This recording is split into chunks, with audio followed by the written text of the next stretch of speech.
우리가 현실을 보는 방식을 통째로 바꿔버린 정말 혁명적인 아이디어 3가지가 있습니다.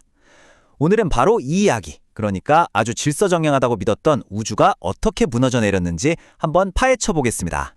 우주가 마치 잘 짜인 시계처럼 완벽하고 예측 가능할까요? 이 질문에 대해서요, 수세기 동안 사람들은 망설임 없이 네! 라고 대답했을 겁니다.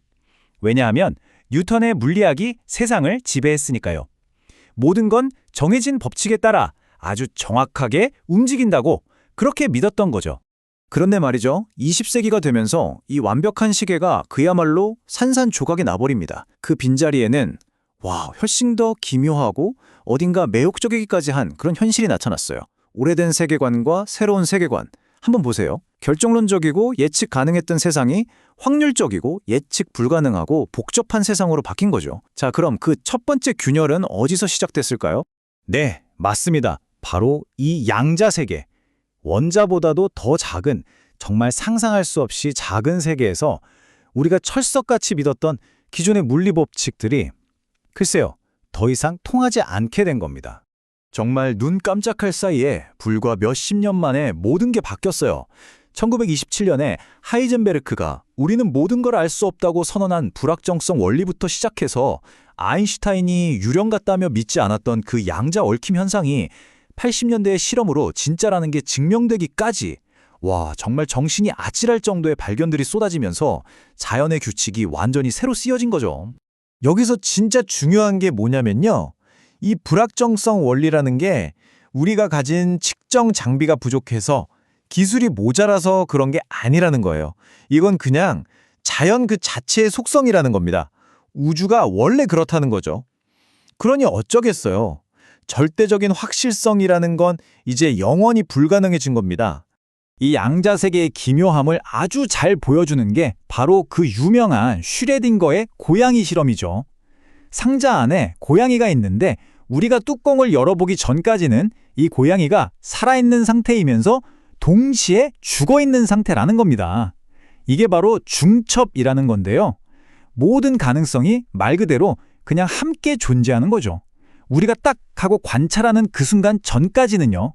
이걸 주장하는 코펜하겐 해석에 따르면 측정하기 전에는 그 어떤 상태도 진짜가 아니라는 거예요. 이게 무슨 말이냐면 우리가 보기 전까지는 현실이라는 게 딱 정해져 있는 게 아니라는 뜻입니다. 정말 생각하면 할수록 놀라운 이야기 아닌가요? 자, 그런데 이런 불확실성이 그저 눈에 보이지도 않는 작은 양자 세계만의 이야기였을까요? 아니었습니다. 놀랍게도 말이죠. 우리가 매일 살아가는 바로 이 거시 세계에도 예측 불가능한 기계, 바로 카오스가 숨어 있었습니다. 이야기는 1961년으로 거슬러 올라갑니다. 에드워드 로렌츠라는 기상학자가 있었는데 이분이 컴퓨터로 날씨를 예측하는 시뮬레이션을 하고 있었어요. 하루는 시간을 좀 아껴보려고 시뮬레이션을 처음부터 돌리는 대신 중간부터 다시 시작했어요. 그러면서 전에 출력해뒀던 결과를 보고 숫자를 다시 입력했는데 아주 사소한 부분이라고 생각하고 소수점 몇째짜리를 그냥 반올림해서 넣은 겁니다. 그 차이가 얼마나 작았냐면요. 소수점 6번째 자리의 반올림 차이였어요. 정말 티끌 같은 차이죠. 당연히 결과에 아무 영향도 없을 거라고 생각했습니다. 그런데 그 결과는 그야말로 충격적이었습니다. 이 정말 눈에 보이지도 않을 만큼 작은 차이가 나중에는 완전히 다른 날씨를 예측하게 만든 겁니다. 바로 여기서 그 유명한 나비 효과, 즉 카오스 이론이 탄생하게 된 거죠. 이 카오스 이론이 우리에게 알려준 건 정말 중요한 사실입니다. 보세요. 날씨, 경제, 생태계 이런 시스템들은 사실 분명한 물리 법칙을 따르잖아요. 그런데도 초기 조건의 아주 작은 차이가 나중에는 엄청난 결과의 차이를 만들어내기 때문에 장기적인 예측은 사실상 불가능하다는 겁니다.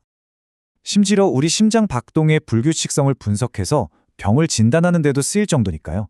자, 그럼 정리해볼까요? 세상은 양자 수준에서 불확실하고 우리 일상에서는 예측 불가능합니다. 완전 혼돈 그 자체 같죠. 그런데 말입니다. 과학자들은 바로 이 혼돈 속에서 완전히 새로운 종류의 질서를 찾아냅니다. 아주 아름답고 심오한 질서를요. 분우아 망델브로라는 수학자가 이런 말을 했어요. 구름은 구가 아니고 산은 원뿔이 아니다. 이게 무슨 말이냐면 우리가 학교에서 배운 동그라미, 세모, 네모 같은 완벽한 도형으로는 현실 세계의 거칠고 복잡한 자연을 제대로 설명할 수가 없다는 거죠.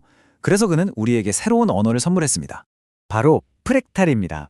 프랙탈의 핵심은 자기 유사성이라는 건데요. 이게 뭐냐면 부분을 확대하고 또 확대해봐도 전체와 똑같은 모양이 계속 반복되는 구조를 말해요.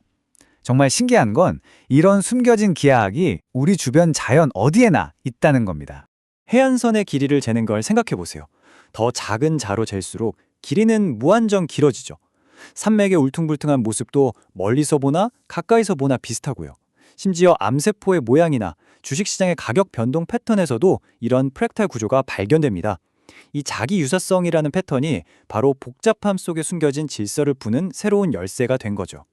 자, 그럼 이제 이 세 가지 이야기를 하나로 묶어보겠습니다. 양자 역학의 불확실성, 카오스 이론의 예측 불가능성, 그리고 프랙탈의 새로운 질서. 이 세 가지는 그냥 각각의 과학 이론이 아니에요. 이것들이 합쳐져서 우리가 세상을 보는 관점, 즉 과학 철학 자체를 완전히 뒤흔들어 놓았습니다. 한번 정리해 볼까요? 양자 역학은 세상이 확률적이라고 말하면서 확실성이라는 개념을 무너뜨렸죠. 카오스 이론은 결정론적인 시스템조차 예측이 불가능하다고 하면서 장기적 예측의 꿈을 깼습니다. 그리고 프랙탈은 복잡함 속에 숨겨진 새로운 질서가 있다고 알려줬고요. 이 세 가지가 힘을 합쳐서 낡은 시계장치 우주라는 관념을 완전히 해체해버린 겁니다. 그리고 바로 이런 생각들이 모여서 복잡계의 과학이라는 새로운 학문이 탄생하게 됩니다. 핵심은 이거예요. 전체는 부분의 합보다 크다. 어떤 복잡한 시스템을 이해하려면 부품 하나하나만 뜯어봐선 안 되고 그 부품들이 모여서 만드는 전체적인 상호작용, 즉 숲 전체를 봐야 한다는 거죠. 그러니까 이제 과학의 목표가 바뀐 겁니다. 예전에는 모든 걸 예측하고 통제하는 게 목표였다면 이제는 그게 불가능하다는 걸 인정하는 거죠. 대신에 이 복잡하고 불확실한 시스템을 더 깊이 이해하고 그 안에서 더 잘 적응해 나가는 것, 그것이 새로운 목표가 된 겁니다. 자, 그럼 마지막으로 이런 질문을 던져볼 수 있겠죠. 우리가 모든 걸 완벽하게 예측할 수 없는 세상에 살고 있다면 우리는 과연 무엇이 옳은지 어떻게 결정해야 할까요? 이 질문은 이제 과학의 영역을 넘어서 우리 각자의 삶에 대한 철학적인 질문으로 다가옵니다. 이 불확실한 세상 속에서 우리 스스로 답을 찾아나가는 것, 어쩌면 이것이야말로 현대 과학이 우리 모두에게 던진 가장 큰 숙제가 아닐까요?